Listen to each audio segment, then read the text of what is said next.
Well, hey there. I'm Joshua Johnson. It's great to be with you on this Thursday, February 17th. Here's some of what we're talking about tonight. The U.S. says Russia may use claims of an attack to justify invading Ukraine.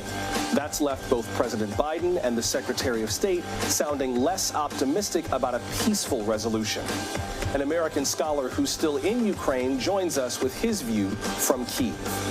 A judge is ordering former President Trump and two of his children to testify under oath, and soon. We'll explain what that's about. Plus, it appears that at least 4 HIV-positive people have been cured. The latest patient might be the most significant breakthrough yet. An HIV care physician joins us with analysis. And it's not your imagination. Technology does have more control over our choices these days. But why is that? And what might we do about it? NBC's Jacob Ward joins us with some answers from his new book, The Loop.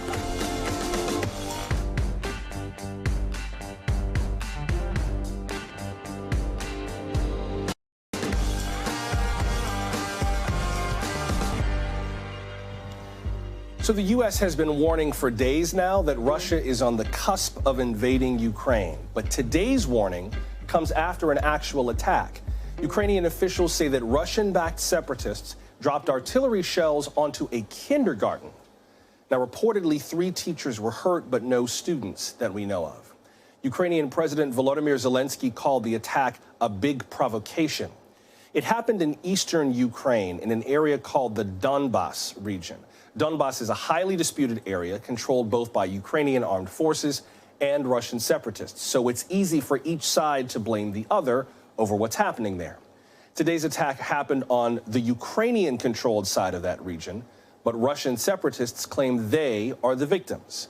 U.S. officials fear that Russia will use incidents like this one to justify a full-scale invasion.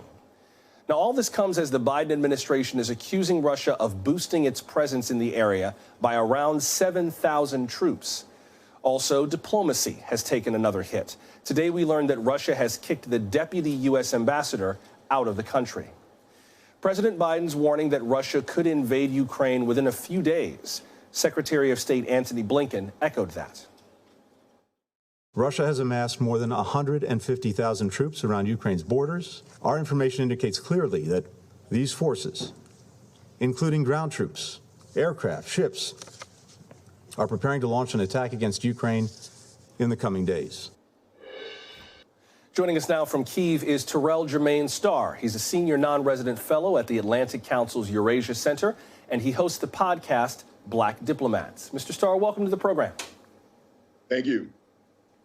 First of all, how are things in Kyiv right now from where you are? Calm. It's 3 a.m. in the morning.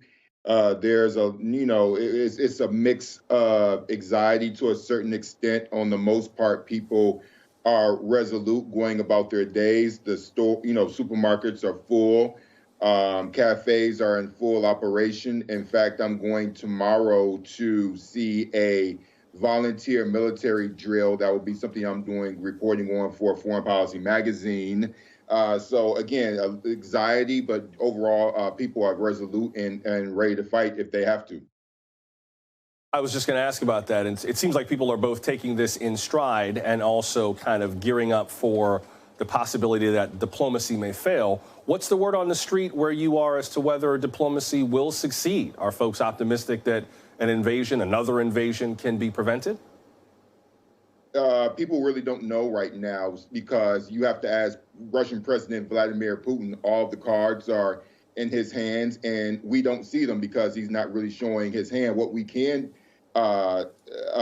guess from what's happening right now is that I was in Georgia in 2008 when Russia attacked that country. I was actually taking a train from the western part of the country back to the capital of Tbilisi back in 2008, and the same lead up, the same provocations that the Russian military is creating happened exactly as what's going on right now in Donbas. And so the goal for the Ukrainians is not to respond to that provocation, which would justify or so quote unquote justify a further escalation by the Russian military. And so this is very much a chess game right now in which the Russian military is unfairly playing. And so it's a matter of if the Ukrainians in any way respond to that, then that will be deemed as a provocation for Russia to invade a country that they illegally are operating and occupying at the moment in the east. What's your sense of how the U.S. is playing that chess game? I mean, we heard, from the U.S. government that an invasion could be imminent. We heard that it could be yesterday. Yesterday came and went without an invasion, but the administration still says it could be any day now, within the next few days. What's your read on how folks in Kyiv are reacting to what the White House is doing? Do they have faith that maybe between the White House and NATO and European allies that they can do something about all this?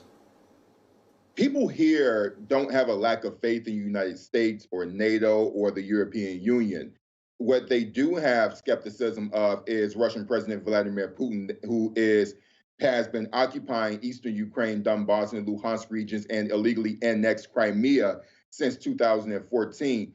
Ukrainians are quite optimistic that the European Union is operating in the best faith that it can. They know that there will not be troops, EU or American troops on the ground here because, one, Ukraine is not a NATO country. They're not subject to Article 5 protection by the alliance. And so that optimism, when you ask that question, is not a matter of how they feel towards the United States or any European country. It's an extreme skepticism that Russian President Vladimir Putin will do the humane thing and leave, because this is a very much unprovoked escalation. It is a unprovoked attack that happened in Donbass today, and so they're used to the Kremlin provoking things that that have no justification. And so again, it goes back to what will Putin decide. And so we're all here in Kiev waiting right now. In fact, you see the back of my behind the curtains, I have, there are windows here, and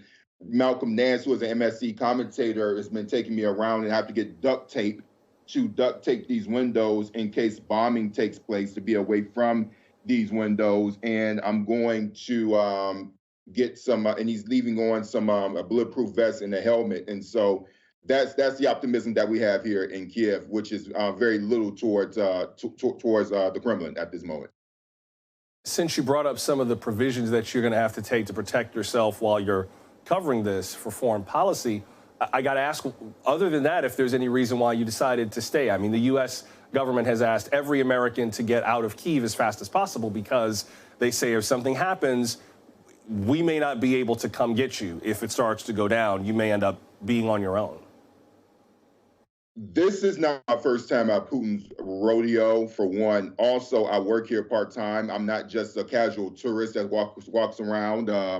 I pretty much have a home here. And as you see in the background, I have I've personalized this place. This is my Black Ukrainian woman here. I call it Svet Quisha, which is my, so it's just my home.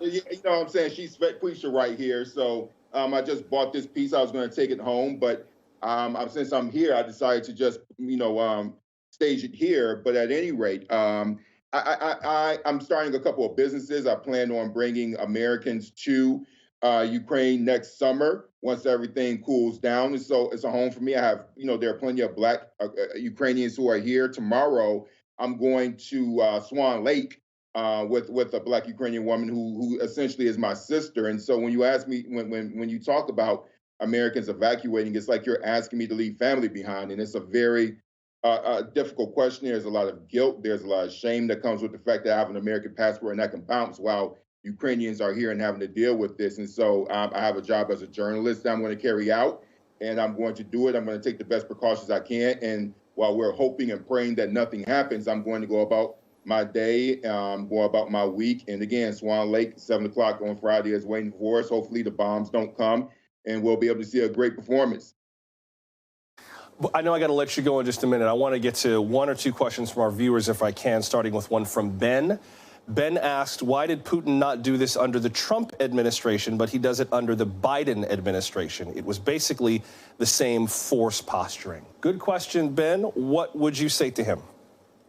Well, the occupation was taking place under the Trump administration. Right now, it's not a matter of administration. It's a matter of the fact that Putin believed that he could break the spirit of the Ukrainian people, and it is not working. It's not that Putin is afraid of NATO. If Putin was afraid of NATO, he would be attacking a NATO country. Ukraine is literally not a NATO country. What he's afraid of is democracy at his front door, and that this disease, this political disease, as I think that he would call it, would slowly infest the rest of Ukraine. And so Ukraine to him is, he calls it, Kiev, for example, where I am, the mother of all cities, and he calls it, these people affectionately little brother, but quite frankly, he treats Ukrainians like white trash. And the reality of it is that he's doing this because he wants to break Ukrainians. He can't do it through diplomacy, and so he's doing it through force. It is not working. Most Ukrainians want to join NATO, and so now he thinks that this is a good time because he hopes that that Ukrainians will buck and that the West will buck, and so far it's not happening. I have so many other things I want to ask you, but since you brought it up, I think before I have to let you go, you mentioned that there are Black Ukrainians. That's never something I'd ever heard of before or considered before. If we were able to see Ukraine the way that you see it, without the specter of Vladimir Putin hanging over all of this, what do you think that Americans might notice if they could take a closer look at the country before we go? Well, if you looked at it through my lens, listen, I'm a Black man from Detroit, went to a historically Black college. My life up until the age of 22, 23 has been a Black existence. Therefore, where I go, I find Black people. And so through my lens, you would see a whole bunch of Black people speaking Ukrainian and Russian. You would see African students attending university here. Tens of thousands of African students are here. Now, of course, I'm not making a mistake. I'm not going to ever mistake the totality of Kiev for Harlem or the West or the South Side of Chicago. I'm not saying that at all. But through my lens, you would see a very multicultural Ukrainian existence. And overall, it may be a homogenous society. But in my world, there's a vast diversity of people who, again, are pretty much functioning as family. And one thing that I hope the viewers will not lose sight of is that this is a country where you have so many people and so many who have invested here. Again, students, people who have immigrated, people who can't necessarily hop over the border to Poland like I can because they may not necessarily have the documents. So you would see a sea of Black pride, a sea of Ukrainian pride, all wrapped into one. I'm so fascinated by this, and I would love to talk to you more about this another time. For now, please do stay safe where you are. Terrell Jermaine Starr, the podcast is called Black Diplomats, joining us from Kyiv. Mr. Starr, thank you very much. We appreciate it. Thank you, brother. Former President Trump and two of his children must now testify as part of an investigation into his businesses. Back in December, New York's Attorney General Letitia James issued subpoenas to Mr. Trump, to his daughter Ivanka, and his eldest son, Don Jr. This means the former president will either have to answer some very tough questions or cite his Fifth Amendment right to not incriminate himself. NBC national security correspondent Ken Delaney has more for us. Hey, Ken. Joshua, this ruling was a resounding defeat for Donald Trump and his children. Trump's lawyers were asking to freeze this New York civil case, arguing that the Attorney General was acting improperly by undertaking both civil and criminal investigations into Trump's business dealings at the same time. But in his ruling, Judge Arthur Engoron totally rejected their arguments. The judge summed it up this way.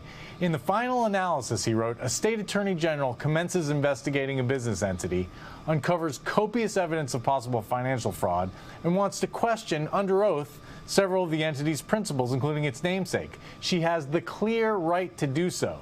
Copious, by the way, means abundant in supply or quantity, Joshua. So an interesting characterization by the judge there in the same week that Trump's longtime accountants fired him as a client after proclaiming his financial statements unreliable. In court today, Trump's lawyers argued that the AG should not be able to force Trump to testify in a civil probe because her office is also participating in a criminal investigation into the same issues that is being led by the Manhattan District Attorney.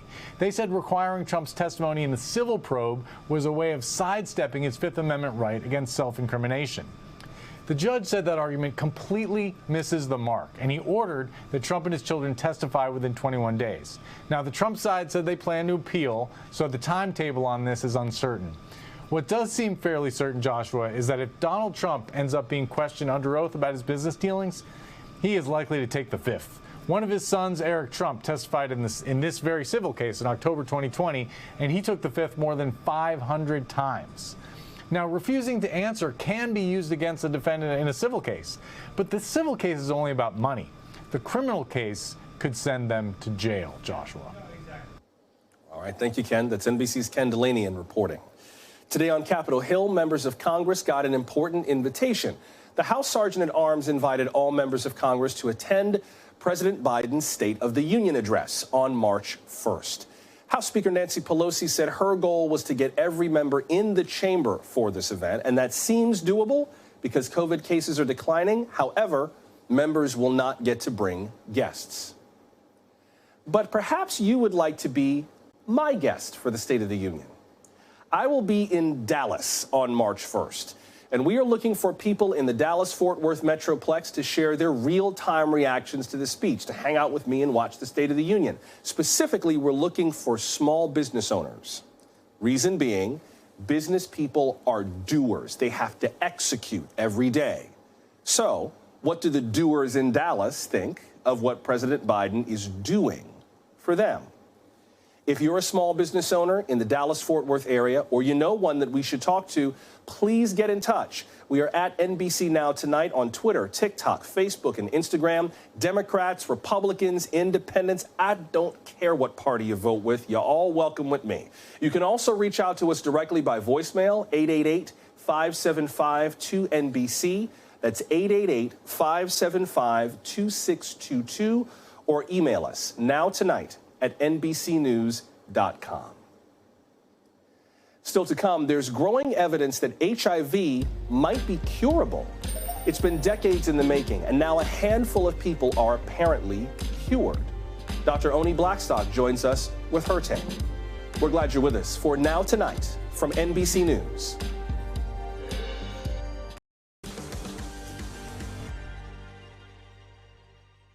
The fight to stop HIV involves millions of people around the world, both those who are positive and those who care for them. Now, it seems there's growing hope of stopping this virus. A woman in New York has reportedly been cured of HIV. If her treatment proves effective for others, it could change the lives of around 1.2 million people in the U.S. who are positive. In 2019, the CDC estimated that almost 2/3 of them are men who have sex with men. More than 264,000 women in the U.S. are living with HIV. That's about 22% of all infected persons. And more than 70% of cases are among people of color. Whites account for about 28% of infections. Now, the woman who was just cured is the fourth person in the world and the first woman to apparently be cured of HIV. She's of mixed race and has leukemia. That's important to know because the goal for her doctors was first and foremost to cure her leukemia, and then, if they could, cure her HIV in the process. Now, the treatment included umbilical cord blood, and she's cured, apparently, for now, but doctors need to monitor her in case the virus pops back up again. Let's bring in HIV physician Dr. Oni Blackstock. She's the founder and executive director of Health Justice. Dr. Blackstock, welcome. Good to see you. Thank you for having me. What do you make of this? I have to admit, the first time I heard this, I was like, really? Was she really cured? Or is she just undetectable and you can't find the HIV and she might not be cured at all? Or like, how do we know, at least based on what we know, that this woman is actually cured of HIV? Right. Yeah, so this is, I mean, it's very exciting news. She was part of a research study, and the researchers used a number of different techniques to detect replicating HIV virus in her body. HIV has a tendency to sort of sleep in these latent reservoirs, and so it can be hard to detect if it's not replicating itself. But they did many different tests and did not find any detectable virus throughout her body, which suggests that she, at least at this point, is in remission. It's been 14 months. And if she goes at least several years, then we can definitively call it a cure. And I just want to be clear for people who don't fully understand this idea of being undetectable, that we are able to, with medication, suppress the virus in the body so much that it basically can't be found. So what you're talking about is that she would measure undetectable and then remain undetectable for the long term without the constant, administration of these kinds of medications, right? Right, exactly. So when we have patients who are on effective treatment that they are sensitive to, they can, if they take the medication as prescribed, suppress their viral loads, and the virus is not detectable by routine viral load tests. For this woman, she is no longer on HIV treatment, and she does not have a detectable HIV viral load. And in fact, she has sort of sero-converted back to being antibody positive. Typically, when someone is HIV positive, it's because, we detect antibodies to the virus. She no longer even has antibodies to the HIV virus in her body. Now, they said that this treatment involves umbilical cord blood. Explain why that is significant. Why umbilical cord blood? Right. So there are at least two previous cases, the Berlin patient and the London patient, that we identify as individuals who were cured of HIV. Those individuals received stem cell transplants using adult stem cells. This woman, her situation was different, where she received a stem cell transplant using umbilical cord blood. And so these stem cells, they tend to be, they don't require as close of a match as adult stem cells in terms of the match of the donor and the recipient. And also this type of, this strategy, this technology is much more widely available. So the fact that you only need a partial match between the donor and the recipient, and the fact that it's more widely available is really encouraging in terms of the possibility for this approach to be used with more individuals. Can you just talk a little bit about what it would mean to have a cure for HIV as opposed to having effective treatments? Like right now, if you became HIV positive, you could be treated such that the virus becomes undetectable, you can live a very normal life, you can be sexually active with other people with much less concern about infection, because if you are undetectable, that means that the virus is untransmissible. Research has borne that out. So talk about the impact it would have to not just have those kinds of treatments, but to have a cure. Right. And I just want to make sure that we clarify that this treatment that she received, it would only be for individuals who are living with HIV and have a blood cancer or some other condition that is amenable to a stem cell transplant. We would not be doing this treatment in individuals who just have HIV and no other indication to do so, because the treatment, the process, it's very medically intensive. It's very toxic. It can be actually very life-threatening. So again, just to clarify, this would not be for just someone living with HIV. They would have to have a leukemia, lymphoma, or other condition that will be treated by the stem cell transplant. That being said, I got you. I'm sorry, Dr. Blackstock. Forgive me for interrupting, but you just said something significant, and I want to make sure we don't blaze past it. I think, based on what you said, we should not presume that people with HIV can be cured of HIV anytime soon. This is still kind of an edge case as it relates to the overall treatment of HIV. Not a rarity, but there are a number of factors that come together. So it sounds like our best weapons against HIV right now are various forms of protection, antiretroviral therapy, sexual health practices, being honest with your sexual partners about your history and your practices, like using PrEP, taking medications like Truvada and Descovy that are able to protect you from HIV. Like, that has not changed, and we're not on the cusp of a quantum leap right now. It sounds like that's what you're saying in a way. Yes, completely agree with you. But what is hopeful about this case is that we're getting closer to understanding sort of like what is sort of that silver bullet that is probably needed for a cure. It was thought with the first two patients that had a cure that both of them experienced something called graft versus host disease, where the donor cells attacked their own cells, and they thought that was what eliminated cells that were infected with HIV. However, both of those cases also received donor cells that had a special mutation that made their cells resistant to HIV. And that was also the case with this woman. The umbilical cord blood donation that she received had these special cells that are basically resistant to HIV being able to infect them. And so she did not have graft versus host disease, which the first two cases had. So it seems like these HIV resistant cells from donors are a very key part of what is needed to eventually establish a cure. And it's thought that there will be at least several dozen people a year who could benefit from the treatment that she received. Gotcha. Quite a ways to go before the research yields a more broadly applicable cure, but still a big step forward. Dr. Oni Blackstock, I appreciate you explaining this to us and breaking down all of these details. This is super helpful. Thank you very much. You're very welcome. When choosing a college, rankings have power, but starting next year, one of the most prestigious rankings will evolve to account for social and economic mobility. The head of the group behind the Carnegie rankings joins us when we come back.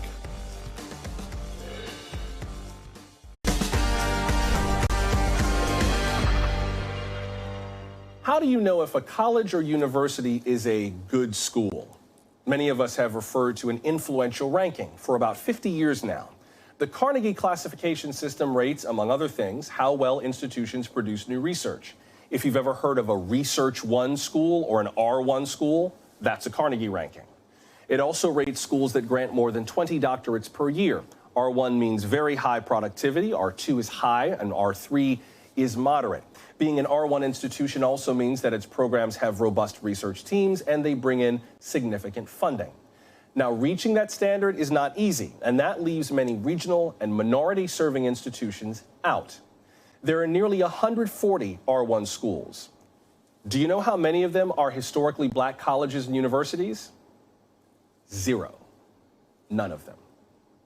So it's easy to see why, after nearly a half century, Carnegie says it will update its ranking system. The revision will also factor in an institution's contributions to social and economic mobility, as well as its diversity. But how will these changes affect how students choose where to apply? And how will they affect research programs, especially at HBCUs? Joining us now is Tim Knowles, president of the Carnegie Foundation for the Advancement of Teaching program. Good to have you with us. Thank you very much. Great to be here. What brought this change about? Was there a particular moment that led Carnegie to decide to update the ranking? Well, as you said at the outset, we've been at this for nearly 50 years. And so as the incoming president, I thought it was time that we did some work and really looked at it carefully, rethought it, redesigned it, and found a partner with whom we could do that in a substantive way for the nation. So we also announced this week that we were going to be doing this work in partnership with the American Council on Education, which has a long history of working with higher ed institutions and on policy for higher ed. I understand there's still work to do in terms of writing the precise new formula for these rankings, but what are some of the factors, the kinds of factors that you intend to weigh? Well, when people talk about social and economic mobility, they often just focus on the movement from one income level to another, whether up or down, right? When you're thinking about higher education and higher education institutions, mobility has to include a much more nuanced set of indicators. So, for example, how long does it typically take for a young person to get a degree? How much debt do they end college with is a key question, given what we know about what it takes to move from income level to income level and how debt can undermine that. What kinds of degrees are they getting, and what does their path look like post-college? So we're anticipating that we'll work with a range of institutions, HBCUs, tribal colleges, the traditional big R1s, to build a set of indicators that are nuanced and actually get at this big national problem. I'd say, well, yeah. Well, I was just kind of wondering, in terms of this ranking and some of the reporting I'd read on this, it was said that these rankings were never meant to be like a good housekeeping seal of approval for which college that you should apply for, that they're meant to just kind of be an indicator of the sort of activity that goes on at different schools. But if they're not that, then what's the point of the ranking? I mean, even if you readjust the ranking, people like rankings. They like to be told, just give me a list of the kinds of schools I should go to. Oh, okay, R1, good. Those are the ones I'm going to send my kid and my money to that school, and they're more likely to be successful and get what they need and not live on my couch. Like, I get the imperative that parents have to just know where they should send their kids. If it's not going to be quite that kind of ranking, is it still going to be as valuable as a ranking? You're right. America loves rankings. So and if you read, for example, the first sentence of the U.S. News and World Report ranking, they say we anchor our rankings on the Carnegie classifications. So it's embedded in our system. It's embedded in our policy. It's embedded in American DNA to look. What Carnegie doesn't do is try to differentiate between each institution. There's 4,300 plus higher ed institutions in our nation. We're not saying or trying to say that we can differentiate in a fair way between each of those 4,300. What we've done with the research classifications is we've said, as you said in the front piece, we've said this is what goes into becoming an R1, R2, R3, et cetera. I think for economic mobility, though we have work to do on this, I think we'll end up somewhere similar. So you could be an R1, let's say, and maybe an E3. Conversely, you could be an R2, like an HBC Howard, for example. You could be an R2, but you might be an E1. And then the point of this is to say, I'm sorry, sir, forgive me. What is an E1 or an E2? What does that mean? I'm sorry, that was shorthand for you could be an economic mobility one. You could actually be driving economic and social mobility. That's what the E would be for. So you could be here on research and there on economic mobility. But the point of this is, again, not to parse the differences between 4,300 higher ed institutions. The point is to identify those places that are doing really well and learn from them.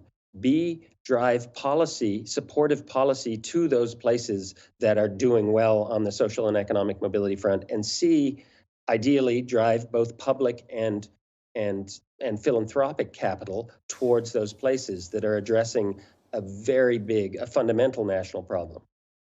Yeah, and HBCUs do a lot of that work. It's well noted that like a lot of black professionals, 40% of black engineers come from HBCUs, 40% of all black members of Congress, half of all black lawyers, the vast majority of all black judges. And then when you look at HBCU students themselves, about 3/4 rely on Pell Grants, 13% rely on PLUS loans. I wonder what your sense is of the impact that this could or should have on HBCUs. I think that those schools are still often compared to R1 universities. You know, Howard in Washington is often called the Black Harvard, when, you know, personally I think it's Harvard better hope that they get to be the white Howard, the other way around, but that's just me. What do you hope that this does in terms of reimagining the way we view the value of a higher education before we go? Well, economists, some of the world's best economists have told us that our country is getting less and less mobile. Since 1940s, we've become a less economically mobile country. That's a peril to our democracy and a peril to our economy. So what I hope will be the case is that we will elevate, amplify, and support financially those places that are getting after an American problem that puts our democracy and economy at peril. So HBCUs that are doing a good job moving the needle in terms of social and economic mobility should be rewarded with federal resources. It shouldn't just be the R1s that get the access to the $600 or $400 million research or grant opportunities. It should be the places that are actually making America's dream manifest. Well, as someone who went to an R1 at the University of Miami, but as the son of a graduate of an HBCU, Florida A&M University, I was very, very interested to talk to you about this. And I look forward to seeing these rankings when they are finally recalibrated. Tim Knowles is the president of the Carnegie Foundation for the Advancement of Teaching. Mr. Knowles, thanks very much. Thank you very much. The U.S. Army is preparing to face another threat: climate change. We will get into its new plan for protecting the nation and the environment just ahead. Stay close.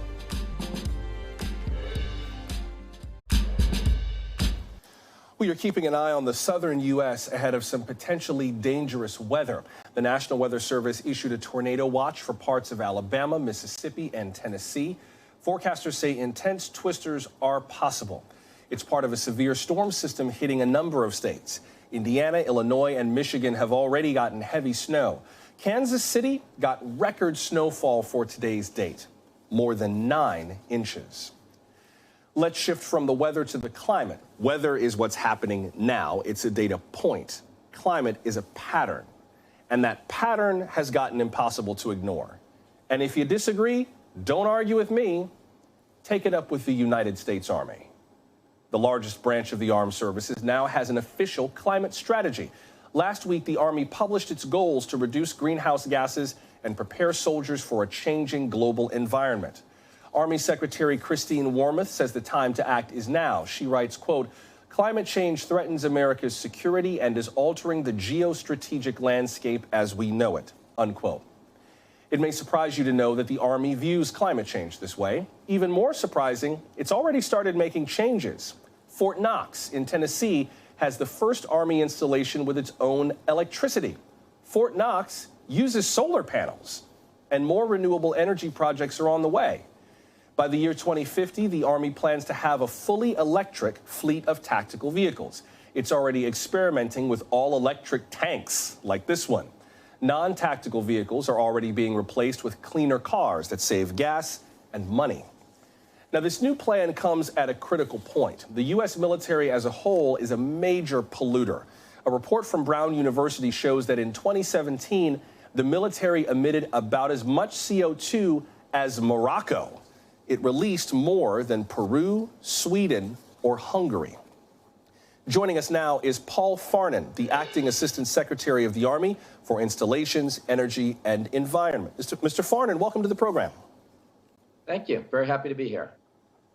First question that I think a lot of people might have when they hear about something like this is, how will this affect the Army's war-fighting capabilities? Are we going to lose some of that because we're focused on climate change and clean energy, or is there a way to make those two things dovetail? So the core mission of the Army is not changing. Our mission is to fight and win the nation's war. Nothing in this strategy will detract from that or impede us from accomplishing that mission. In fact, the steps that we're laying out in this strategy are actually going to enhance our ability to accomplish that very mission. These steps, they're going to increase the capabilities of the fighting force. They're also going to increase the resiliency of all of our installations and allow us to better project power overseas under any kind of adverse conditions. I want to read a quick excerpt from the report. This is on page 4 that kind of lays out the circumstances that we're looking at. Quote, "The risk will rise even more where climate effects compound social instability, reduce access to basic necessities, undermine fragile governments and economies, damage vital infrastructure, and lower agricultural production. Adversaries and other malign actors may seize dwindling resources while seeking new opportunities to threaten U.S. national interests. Taken together, climate hazards will result in less economic and social stability, fewer goods to meet basic needs, and a less secure world," unquote. Mr. Farnan, it sounds like from the way the report is written that climate change itself becomes a player on the global stage that can allow for all kinds of conflicts to happen or get worse. That is absolutely true. As the weather changes, the climate changes, desertification, dwindling food supplies, that just takes whatever instability is already present in a society, and that's just going to magnify it and increase the problems that we're going to be facing. It's also going to affect how and where our forces have to operate.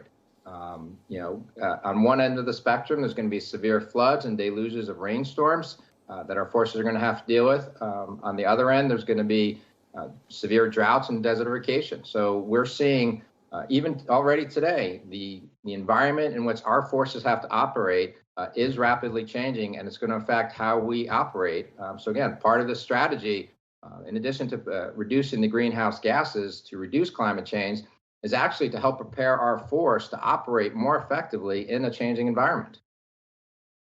Now, we got a report from NOAA this week forecasting up to a foot of sea level rise along the U.S. coastline by the year 2050. Varying amounts and varying degrees, but averaging about a foot around the U.S. coastline.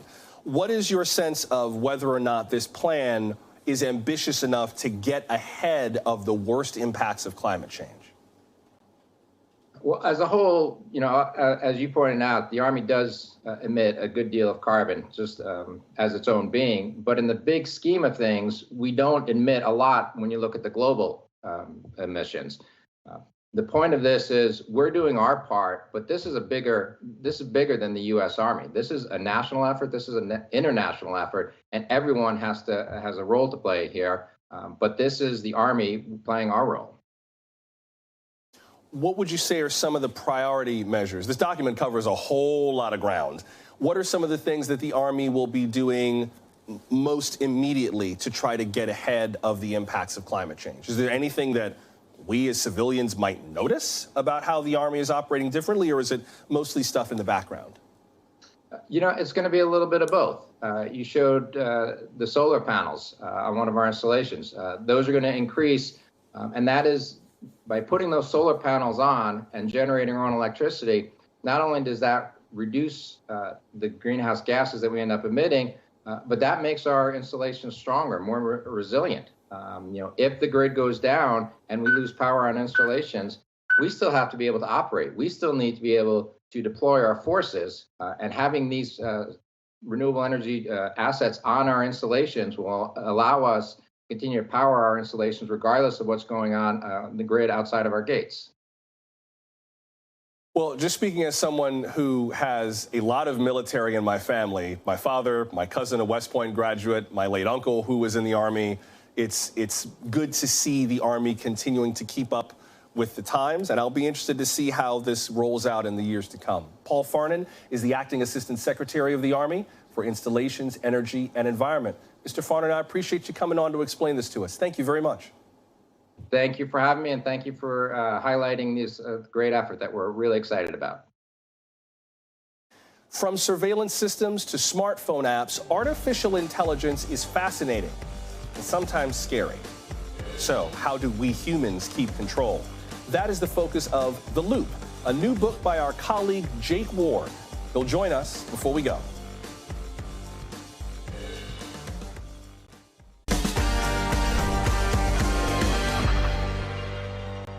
When you pick up your phone, what choices do you have in how you spend your time? That's kind of a trick question. Depends on how much choice you really have over apps that are well designed to make turning them off as hard as possible. We are all impacted by these new technologies, especially children. Yesterday, Democratic Senator Richard Blumenthal and Republican Senator Marsha Blackburn introduced the Kids Online Safety Act. Among other things, it would give parents options to disable certain features for their kids. It would also let them opt their children out of algorithmic recommendations. Today on MSNBC, Senator Blumenthal elaborated on why he feels the bill's necessary.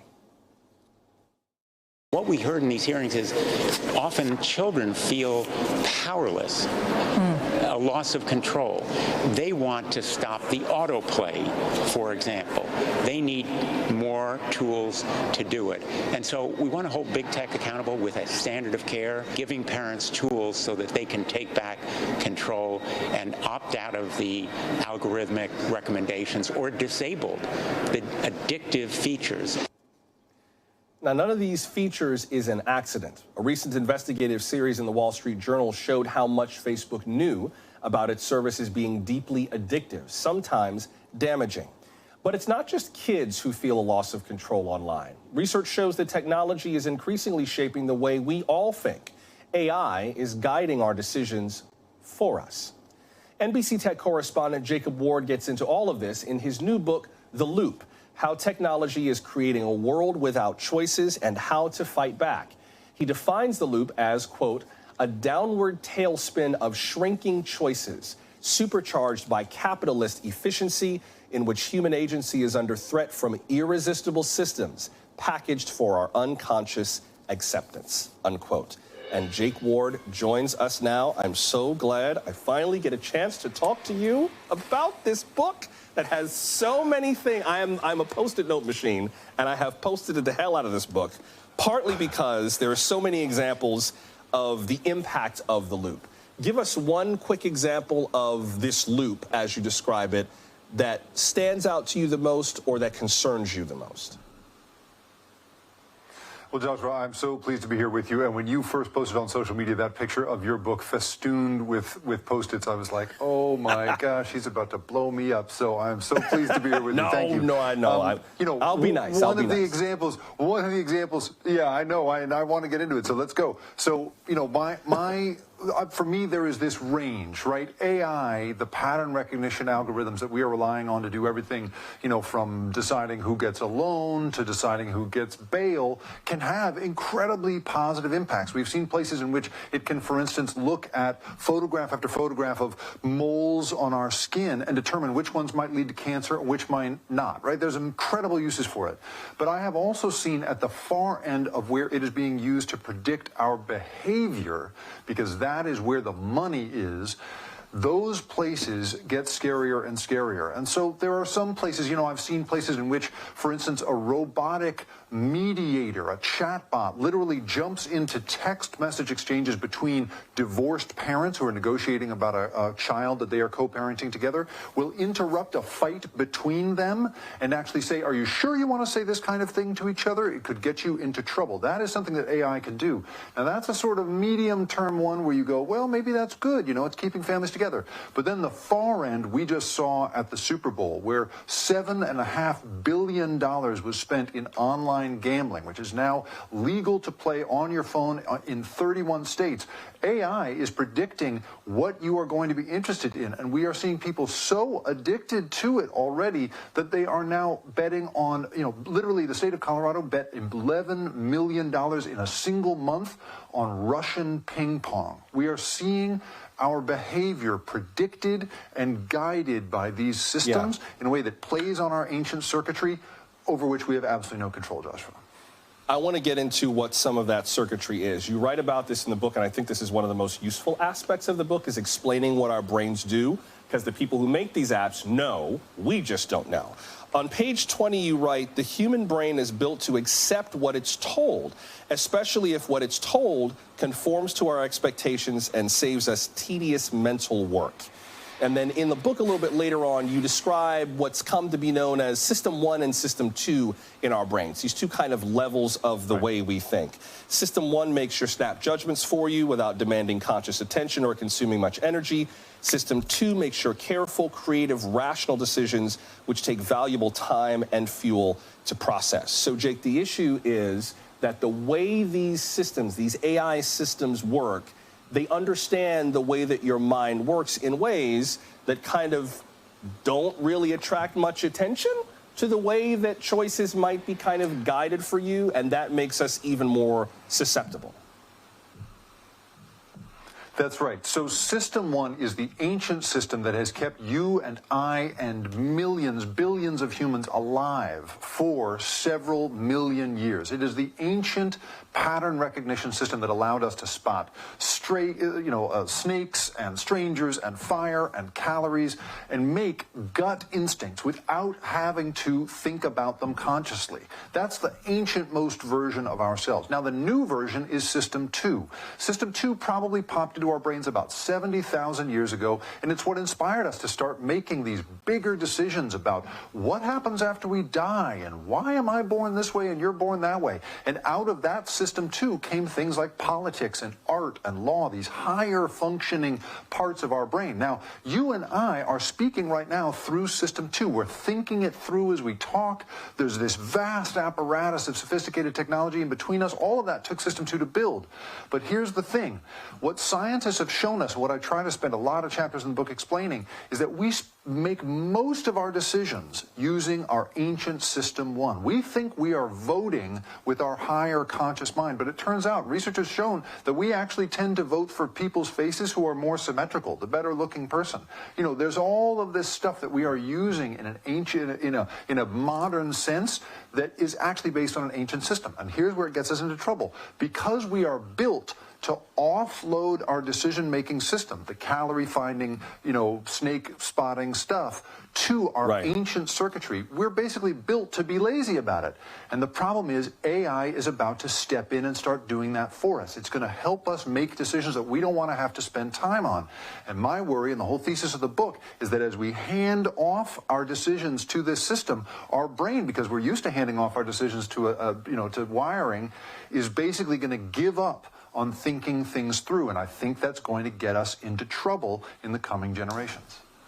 I have to squeeze in a little breaking news before the show ends, Jake, but I do want to note that near the end of the book, you do talk about some possible solutions, including this system of compensating people for vaccine injuries. I think a lot of people who complained about COVID vaccines should know there is already a system that makes vaccine research kind of a no-fault system and allows people through a fee on every vaccine dose to go to the federal government for compensation, and it frees up drug makers to basically do the research without the threat of crushing lawsuits on top of them. So for everything you write in the book, Jake, before we have to get to some breaking news, it sounds like there are some potential solutions and we don't necessarily have to reinvent the wheel to have them. That's right. I would just say very quickly that we, look at behavior right now as if it's something we could never think about or regulate or protect. But the truth is we have protected basic decencies in human society forever. We do it with the seatbelts we wear. We do it with smoking laws. We do it with the backup cameras that all cars have to have because people used to run over their kids in the driveway and we all decided that was unacceptable. We can actually make laws to protect the best version of who we are, rather than just selling to the worst version of who we are. And that, I'm afraid, is what AI is going to be used for if we're not careful, Joshua. If nothing else, I take away from this book that the way our minds work is not beyond our ability to understand it. Other people understand it. We should understand it as well. And the book is called The Loop: How Technology is Creating a World Without Choices and How to Fight Back. NBC's Jake Ward, thanks very much. Hey, a quick update on the Russia-Ukraine crisis before we go.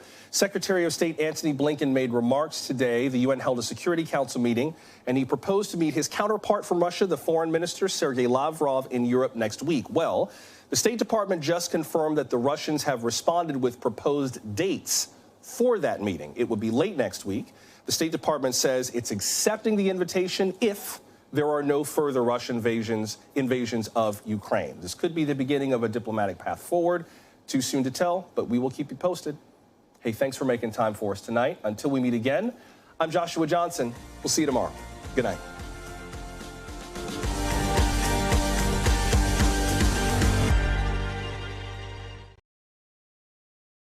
Thanks for watching our YouTube channel. Follow today's top stories and breaking news by downloading the NBC News app.